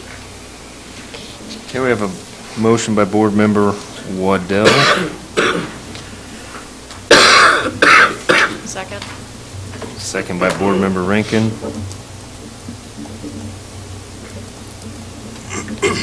Any other discussion? Against it, I think it's best thing. We shouldn't be acting and approving contracts at that point in time. And my understanding is that's the approval of the contracts, not a notice of non-renewal date. We've addressed that numerous times in the past. Okay. Call for the vote. All those in favor, please say aye. Aye. All those opposed, nay. Nay. Motion carries 4-2. All right, now to, I guess we're just reviewing, right? No action? Yes, on this what we next one, have are the start and stop times for school next year. We did do a 5-minute adjustment that we talked about adding to the student day to gain the time needed for early release. And, well, the calendar that you're seeing here, the red, I don't know if there's more red, but September 2nd, October 7th, November 4th, February 3rd, March 2nd, April 6th is what we're proposing to be early release days. That would be a 1 o'clock dismissal on those days, and we will have after-school care and provide all this information to parents before the end of school and let them know all the start times, end times, all of those things. But that's where we are with the beginning and end times now. I think we adjusted 3 minutes earlier and 2 minutes later, if I remember correctly. And Russ approved these, looked at them, and thought they would work fine. So. okay. You said those are going to be emailed out to all parents? We will send out that information, yeah. Okay. Yeah. All right, any discussion by board members or agenda requests?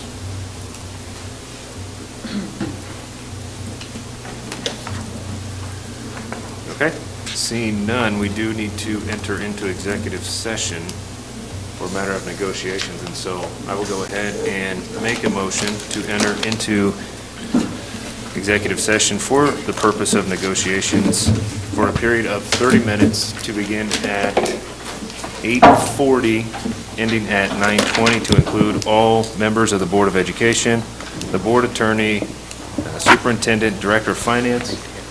9:10, I think you What did I say, 9:05? 9:20. Oh, yeah, 9:10, to end at 9:10.